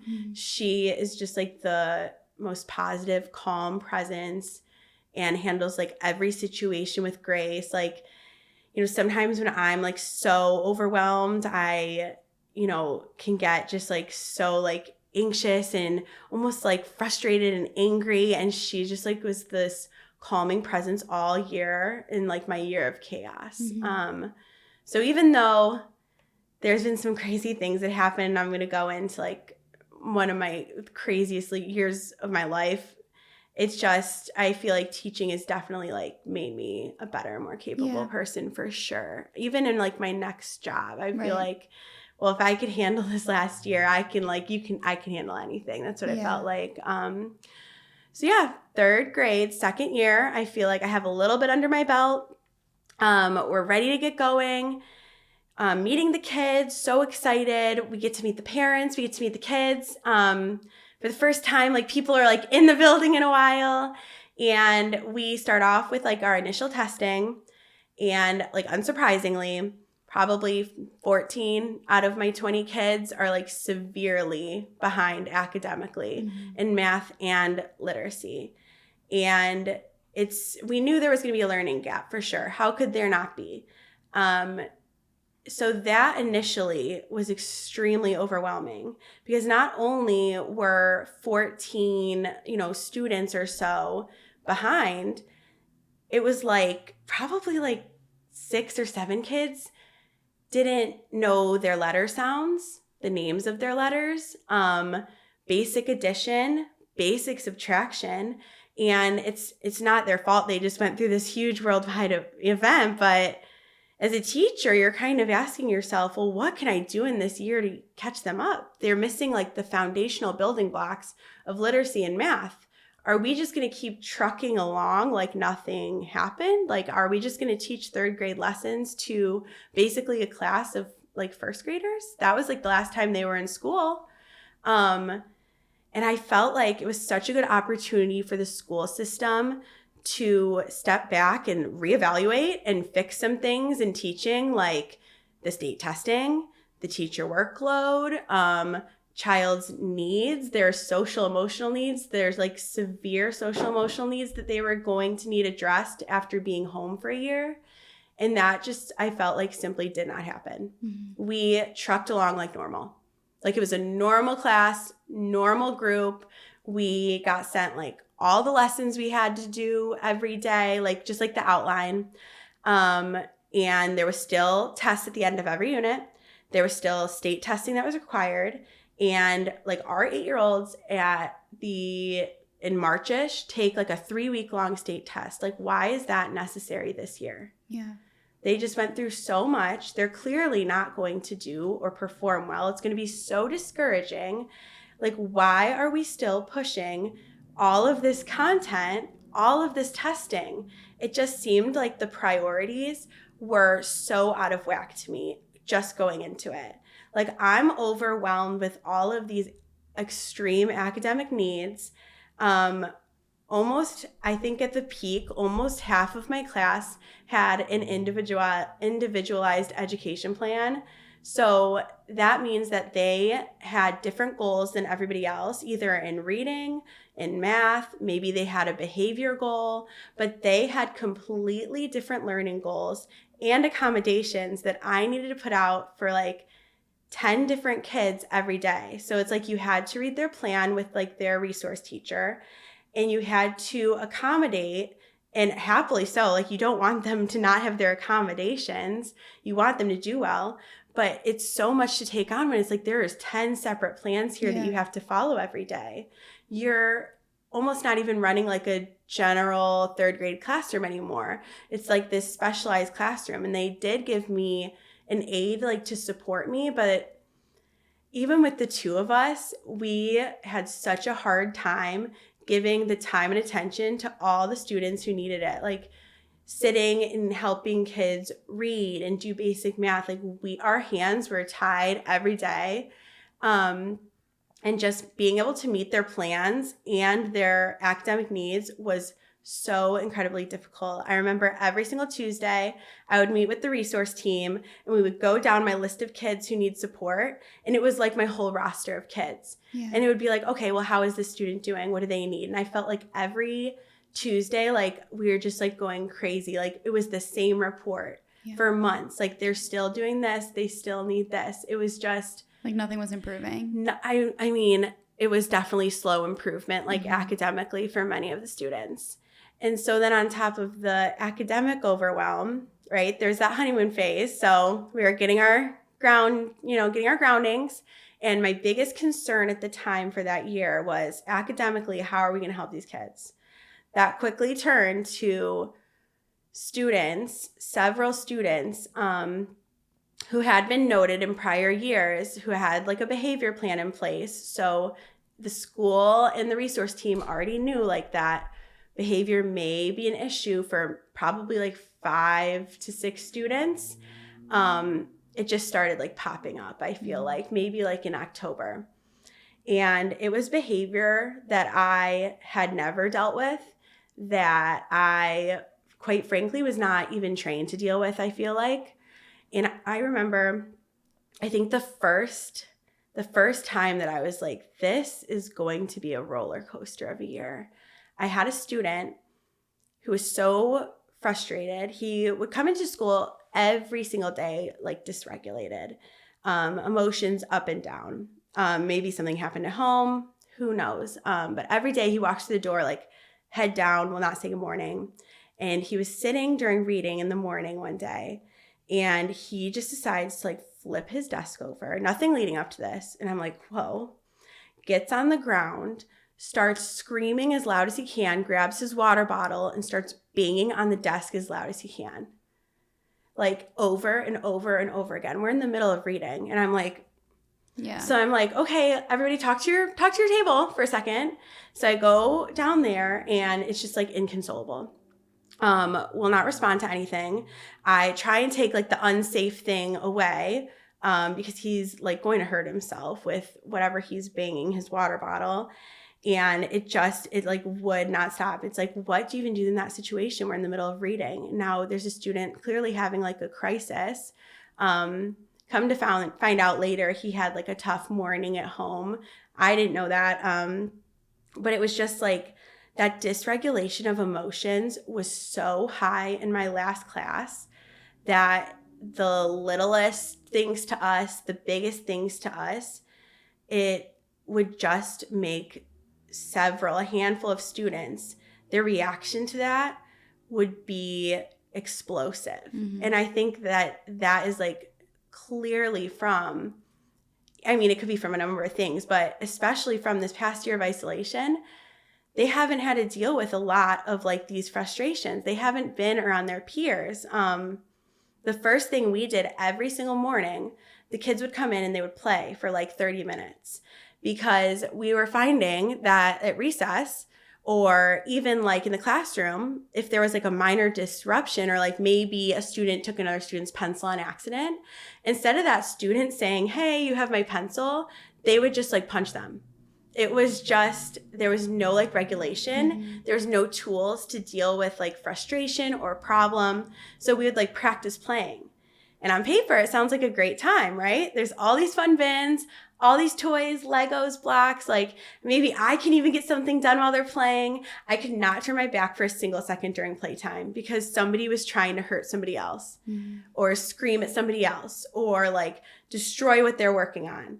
It was like madness every morning. I had like eyes like a hawk all morning. I could not turn my back. So what would you do? Would you have to send these kids to like the office, or was that kind of like the end result of something like that happening? Yeah. So we, like, the goal was for me to try and de-escalate. Right. And a lot of the times, like, I could get there. But the protocol was that if they were being disruptive for more than 10 minutes, then we would have to call the office and ask for support. So 10 minutes, there was a lot of 10-minute periods where the day was disrupted, either with screaming, swearing, destroying the classroom, kicking the bookshelf, like hitting, flipping desks. There was a lot of 10-minute periods in the day like that. So there was so much instruction lost. Because if you called too soon, they'd be like, you have to try and fix it yourself for 10 minutes. But it's like, you're also teaching. Yeah. So now the teaching stops. It's a huge distraction, and it wasn't minor things. Mm-hmm. Like, those are serious behavioral problems. Well, it's like traumatizing for the other kids in the class. Absolutely. I mean, we would have to evacuate the classroom sometimes because students' behavior was so aggressive. Like, slamming like their body against the window, like destroying, flipping tables. Like, I would have to evacuate the entire class from the room because it was so unsafe. And that is so traumatizing for every other student in the classroom. And we're like following the behavior plan. We're following the accommodations, but it's like not always stopping the outbursts. Yeah. And it's just so sad, I feel like, because, and I feel like this is such a point of contention, but I feel like all the other students deserve to go to school and not be traumatized by this behavior. Yeah. And like learn in an environment that's safe, mm-hmm. and not full of screaming and destroying things and distracting from their learning. And it was just so heartbreaking to see how maybe like 3 or 4 students who clearly like needed high levels of support for their mental health and their trauma. Like, I'm not disregarding that at all. Mm-hmm. They needed support and resources. But you just weren't equipped to do that. Exactly. Yeah. Like, we're not equipped to stop our day of teaching and be like, a therapist or a psychiatrist and like walk anything. them through these like difficult moments, like all day, every day. Right. And do like the deep breathing. Well, that doesn't work today. Okay, well, then we have to try like a walk. Well, it's like, I can't just leave the rest of the class unattended. So then, like, what are we trying next? Like, the balancing act was just almost impossible. Mm-hmm. And I remember like a student during like small groups, we're all reading in the room. He just didn't want to read with his like small group teacher across the room. He just like picks up carton of pencils and starts throwing them at her like as hard as he can. Like, he's just like chucking these pencils at her. And I just like get up and I'm like, what are we doing? Like, all the other kids are reading, and it's like, how do you even help this poor student who's clearly so frustrated and has no tools and doesn't know how to handle like this dysregulation? Mm-hmm. It was like he was just in the red zone so often of like aggression and trying to like hurt people and kick and spit and bite. And I like logged and documented everything. I had like a running document of like students that daily were having, you know, hard times. Like, I would document everything daily. And, you know, sometimes when you call for support, the social worker is not there. The psychologist is not there because this is like a school-wide issue. So they're running around putting out crisis situations in other classrooms. So sometimes like no one will come for support and you're just like stuck kind of dealing with it on your own. Yeah. And sorry. Acute distraction just came in. No, totally. And it's just like, sometimes it's like, oh, well, there goes the writing block for today. Yeah. There goes the entire math block for today.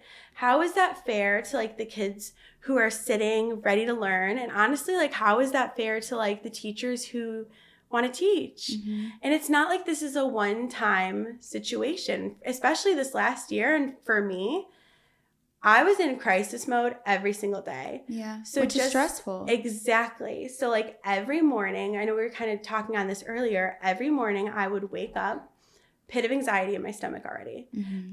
Like the night before, I probably wasn't sleeping well. So this is like when you got to the point of like, I'm starting to not want to go. No, yeah, for sure. Like, and every morning, like, stress ball. I was just so worried. It wasn't if, it was like when. When is there going to be a crisis here? Mm-hmm. I would go and set up as best as I could for the day, greet all the kids in the morning, even if the day before they, you know, a student like ripped down our bulletin boards outside or like kicked me or said something horrible. Like every morning I was like, good morning, today's a new day. And that is so hard to do. Yeah. Even though they're children, sometimes it's like, little assholes sometimes. Literally like 12 hours ago, like you were doing it XYZ. But every morning it was like, okay, new day, fresh start. But let's try again. Let's try again. But sometimes it didn't even matter that it was a new day. It's just coming into the day. It was already, you could even tell coming down the hallway. It's like, oh, they're going to have a bad day. Yeah. They're already coming in so escalated. Right. Or, you know, like already yelling down the hallway at people, trying to start like fights with other kids. And you do the best you can every single day. But it was only time, honestly, before I was under the desk trying to take away like scissors from a student, trying to like stab themselves or stab someone else. Or so it got to like a point of like it actually wasn't even safe anymore. No, for sure. There was moments there it was not safe in the classroom. We had a fire extinguisher right outside our room for safety, and it's not locked for safety. And I had a student who would try several times take out the fire extinguisher and like try and like throw it through the window. And there were times where a student would be so aggressive that there would be support in, like, you know, the health and wellness team would come in. They could not contain it. There were times we called 911 to take a student away, which again is so heartbreaking and traumatic for them as well, to be taken away in an ambulance. But how is that not like a huge red alarm that they need serious like mental health and support. Absolutely. And it's like if we let them continue to slip under the cracks and just put these like little band-aids on every day, because that's what I felt like we were doing. We were fixing the problem at the time, but not the root of the problem whatsoever. Right. What are they going to grow up to be? Yeah. Like, what kind of mental health issues are they going to have when they're older? And it's sad, and I feel like demotivating for you as well, because like all you want to do is do good for these children. And I feel like when you constantly see this pattern of them coming in with no change every day, and there's only so much you can and can't do, it's like I can see that just being like a deal breaker. Yeah, and like this last year I was managing so much, like the severe academic needs, handful of students who needed, behavior support to get through the day. I was on the phone with parents every single day.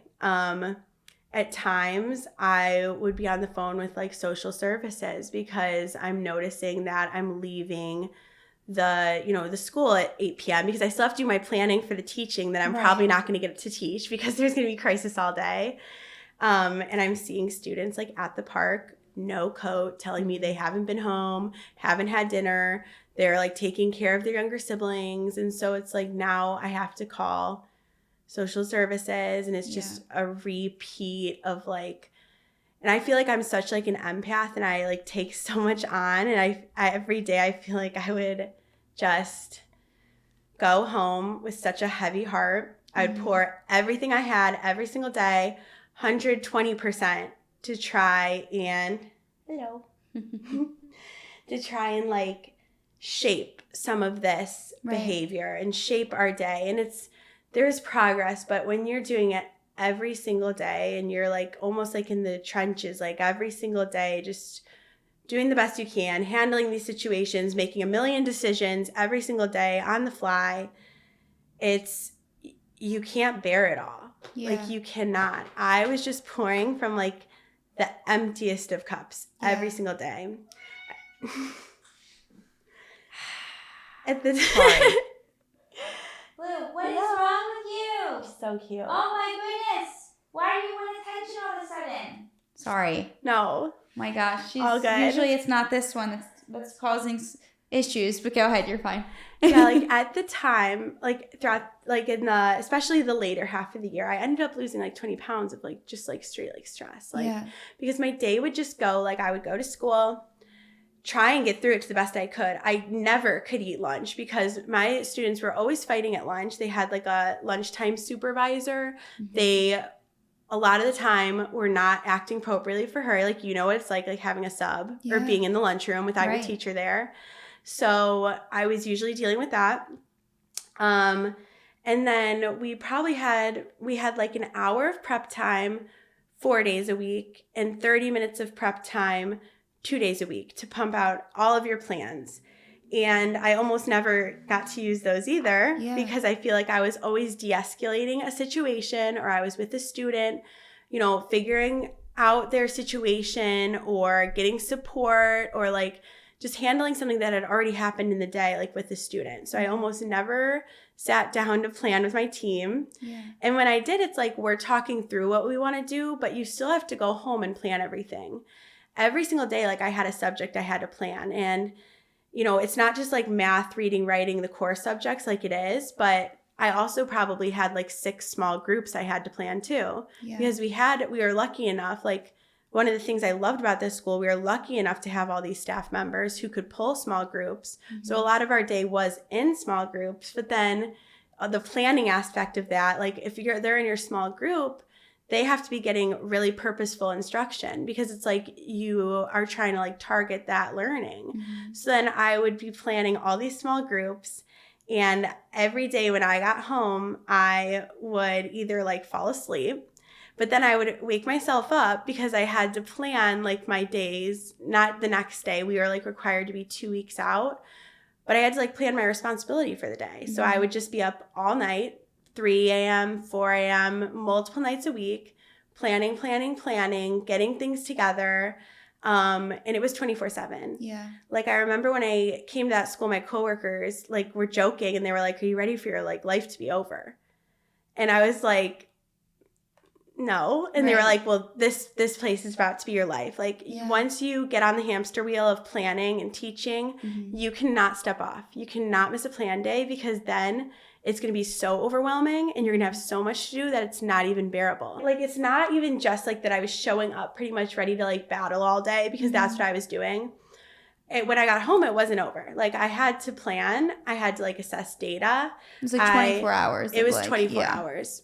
It was 500% involved. And I was like making the lessons better too. I feel like that's like something I loved and I was like good at, is like taking the curriculum and almost like making it better for the students and what they needed. So I was doing that for like math, and I like reinvented like the social emotional curriculum, and it's like that takes hours and hours of work. It's like creating like resources from scratch. So it's like you're doing that. You have these meetings every week to put in plans for like the 10 students that are on like your list of students who need extreme support, on top of going in and handling like, you know, some days I would literally teach from my doorway, and I would get a slide clicker and I would give the instruction from the doorway, because students would run out. Like, I had 2 students who were definite runners. And if I was not standing in front of the doorway, they would just run like, out of the classroom. run out of the classroom, run around the school. Somebody would have to like track them down. I was constantly on that phone calling the office being like, I need support for blank. I need support for blank. And sometimes people would come, sometimes they wouldn't. Sometimes they would just come and like drop them off. Like, that's also not the greatest solution, because they're clearly so escalated from something. Just dropping them back off, it's, you know, they're still angry and frustrated or upset. And then it's almost like, it's like those little Band-Aids we keep putting on to fix the situation, but we are like not fixing the root of the problem. And I feel like every single time I try to get to like the root of the student's problem, or the root of the problem of what even we're doing, I feel like it was just like a brick wall. And I know a lot of other teachers feel that way too. Like, they're doing all the right things. They're documenting, they're talking to leadership. They are, you know, doing 1,000,001 things in the classroom to try and get them regulated and learning. They're doing everything, checking all the boxes. And still, like, when you're like, they need serious help, it's like, it's almost like gaslighting. I feel like the leadership is just like, no, they don't. No, like, you have to actually log that for a couple more months. And so I'm like, they were pretty much like trying to push everything that was happening under the rug in hopes that it would probably get better, but it wasn't. Or I even think too that they were so overwhelmed with the amount of needs. They were like, no, we can't do this. Like, it's too much.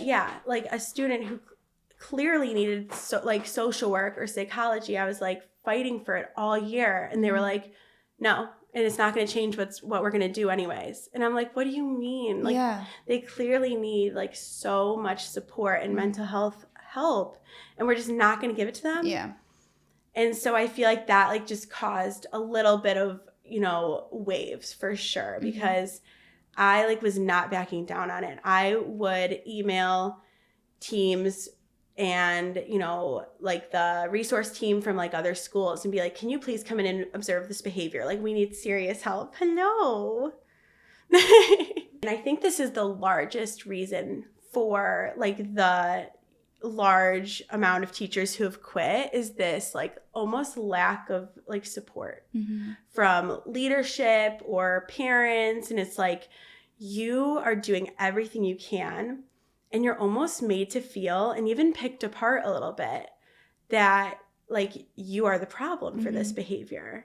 And it's simply just not the case most of the time. Like, I'm not escalating these students. And I think during such a serious time like that, it was so important that you guys had the support, because that is just so much for anyone to handle, you know, that it's like, I feel like that would have been what you all needed, and to the highest extent, you know. And I feel like if they saw it was such a problem, even if it was so overwhelming and challenging, something should have been done. Like, I don't know. 100%. And like, it's not like we didn't have the data. I'm like, I have logs and logs of data. And the other protocol was that we had to put in like a referral. Mm-hmm. So at the end of the day, I was spending like an hour putting in these like referrals that it was either like a disruption in class or inappropriate, language or like physical aggression. And I was like documenting all these almost like a write-up, but Yeah. and I would submit them, and it was like a joke at my school that they just like get submitted and then they're like in the shredder. Yeah. Like they were never addressed. Right. Almost never addressed. Yeah. It would have to be something super severe for, Right. I feel like, probably a leadership kid to stabbing get. another kid or something. Yeah. So you made it through that whole year. Yeah, like by a thread. Okay. Like even at winter break, there's still another half of the year left. Yeah. At winter break, I like wanted to like stop because Right. I was just so sad. I was crying like You're taking every it single home day. too. Yeah. Yep. It didn't end when the school day ended. Crying every single day, exhausted, past the point of burnt out. Yeah. And up until I kind of knew that I like wanted to leave not only the school but the profession, I had not missed a single day. Okay. I showed up every single day, no sub, like no sick days. Every single day I was like there, ready to go, like trying my best to like make a difference, and just I feel like just getting shut down. And I feel like a lot of teachers feel like maybe some of the leadership at their school is just like shutting them down or like not supporting. Like I saw the leadership at my school less than a handful of times the entire year. Right. And so it's do you like, think that like last year was really like your breaking point? for sure. Okay. Like physical breaking point, mental breaking point. And it totally just kind of like turned you off from the profession as a whole, you think? Yeah, I mean, I think it's like what I'm like meant to do. And I think that I was like a great teacher. Right. But for the sake of my mental health and my emotional health and my work-life balance, which was non-existent, Right. I never saw my family. I never saw my friends. And even if I had the time, like honestly, I didn't want to. If I was at home, I was like laying in bed. Right. And I just like couldn't keep living like that, because at the end of the day, even if it is your passion, even if it is what you're meant to do, it is still a job. It's like we're still humans too, and I just like I could not continue my life that way. I was miserable. I was a person I didn't even recognize. I like people who know me know I'm like so happy, so bubbly, and at the end of that year, I like would look in the mirror and I couldn't even recognize myself. So sad, like hollowed out eyes, like honestly so negative, angry, disheveled. And I remember in like the midst of all this like chaos and crisis and dealing with picking up my room every single day from whatever destruction like happened in there.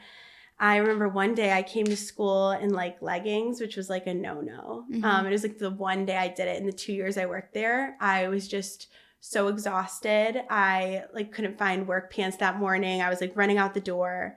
And I like got called in by leadership and like reprimanded and written up for wearing the leggings that one day. And I'm glad that that's what they decided I just wanted to scream like, I need your help. And I think I did say, I invited them. I was like, please come and help us, help me, like come into the classroom, please. Like this should be the least of your worries. Like the leggings. Oh my God. And I think it's just like, sometimes leadership loses sight of what it's like to like be a teacher. And I think that's just so frustrating for teachers too. Right. It's like you just feel like you're on your own out there. Yeah, and you for shouldn't sure. feel like that. Like that your priorities are out of whack. Like you should feel seen and heard, and absolutely, people and like you should have the empathy help and the for support. you. Yeah, like knowing everything you're like going through. So was it a hard decision for you to walk away, or were you kind of just like, I know that I need this right now? I think it was more like, I know that I need this right now. So it might be something you'd go back to, but right now you just need to recover from what you endured. Yeah, and you're still young. Yeah. I think at the end of the year, I kind of went into the mindset of like, I need a break from this. Yeah. And now I've kind of like felt like there are other things that like I am passionate about and I enjoy. So maybe I never go back. Maybe I do, but yeah, now I have like an office job, 9 to 5. And for some people that sounds like the worst day in the world. but the normalcy and the balance that gives me, and still finding that like I enjoy, like I'm always the person who's going to want to work hard and do their best and like learn this new thing. But I just feel like the balance that has given me is like so priceless. Well, the fact that you can go home and not have something weighing so heavy on your shoulders, I think is a really big thing. Yeah. Because that's not fair to anybody. Yeah, it's more in the middle. It's not like you're either doing nothing on a break or 500% every single day. Yeah. So yeah, like I don't know if I would ever go back, because I even think about the teachers who have kids. Right. How do you do that and then go home and be a mom to your own kids? I don't know if I, could do that. Right. So what is it that you do now? I'm like in corporate insurance, which is like complete 180. But I find like I am so thankful for my teaching, because like even just talking to people, handling difficult conversations, like it's something like I am so much more comfortable with now. And I've picked up like probably bad work habits from teaching, but like I will always be the person who like kind of goes above and beyond and like works hard. And so even though it is kind of a difference, it's been nice to like kind of learn a new thing and still have balance in my life on, at home. And it's like the best decision for me right now. And I feel like I don't like say all of these like almost like negatives, like peeking behind, the walls of a classroom to be like, schools are the worst, like teaching is the worst. Like that's like not the goal at all. I think that it's better too that even though that that this was your passion, that at least for now, whether you go back or not, that I think that you stepped away when you knew that you needed to, because I feel like there are a lot of people that would just stick with something because they don't know any different, or just the fear of starting over or starting something new when they've already been doing something for a few years. Yeah. So I give you a lot of credit for actually realizing something was, having that negative effect on you and doing something about it. Because that's a big thing. A lot of people don't have the courage to even do that. Yeah, and I almost feel like the system is sort of set up in a way where you are putting in all of this effort and you don't even feel like you're really even making a difference. Like it's unsustainable. Like that's the best word I think for teaching for me, is that it was unsustainable to live like that, to work like that, to be like treated like that every day. And I think just like if you're a teacher, I hope you're doing well. Take your like mental health. It's so funny. We would have like developments on like self-care, and I'm like, the best self-care for us right now would be to like send us home. Like let us like go and just like rest and relax. And I think just everybody like just needs to hold hands with each other and help our education system and our teachers. Because I'm like worried there's going to be no teachers. There's good teachers who are leaving, I like want there to be good teachers out there now, but I also don't want them to be treated so poorly. That they don't want to stay. Yeah, exactly. And I think it's just so important that like everyone, even if you're not involved in school right now, maybe you're like older, you don't have kids in the school system, but you're still part of the community. And I feel like everybody just needs to help their community and their schools, because I think like that's the root of so many things that are like going wrong today, is like not getting the education or the help. And lack of awareness. Because a lot of people probably don't know. And a lot of people probably don't know everything that teachers did go through during the pandemic, and even still to this day, and like that whole aftermath of that. Like things didn't just go back to normal. So I think that, like I said, having you on here I think is great, because it really spreads awareness, not only of what teachers, the work that they need to put in to become a teacher, but then everything that they can go through, because it's not all a breeze. And I think that you had a job at such a challenging time, that even brought out more issues than some people may face. So I think that it's really important, because there are things like teacher appreciation and all that stuff, but I don't think people really realize how serious that should be taken, So I think that that's really important that you came on here and talked about all of that too. Yeah, and like not everyone's experience is going to be the same, of course. Exactly, but, I think just like the goal is just to like raise awareness and just, be involved in your community and your education, especially if you're a parent, be involved in your child's education, and hopefully we'll be able to turn some things around here, because I seriously think they need to be turned around. Right, and maybe call the teachers back and be there and try to the listen. best of their ability. Exactly, right. Yeah. You're a lot nicer than I am. But no, I agree. And like I said, really, I think that even for me, it opened my eyes because there's a lot that I didn't know, you know, and even the effort and the work and hard work that you have to put in. And even like I said, I think a lot of people don't realize you are kind of like a mom in a way when you babysit, like you kind of know, like you kind of are like a second mom or, you know, it's your responsibility. And you know, you really have, usually if you're doing something like that, you care about the kids. So I can just imagine how hard it would be just so badly wanting to give these kids an education, seeing them succeed and do well, and then just like coming in every day and just seeing like a constant like halt and just negativity. And you wouldn't be human if you didn't like weigh that, like take that home with you and feel that. So yeah. But no, I think you did great. Thank you. I seriously, thank you so much for sharing. And I would be curious if you go back to teaching and how your experience was. But I definitely think that you made the right decision for yourself. And you know, I think too, it's great that you have both positives and negatives that you know and that you're able to share. And yeah, I just think it's amazing. But thank you so much for the opportunity to like share my story. Yeah, I've loved being here. Good. No, thank you so much. Really, you did Keep you guys updated if I ever go back. Yes, I would love to know. I'm so curious. But thank you again.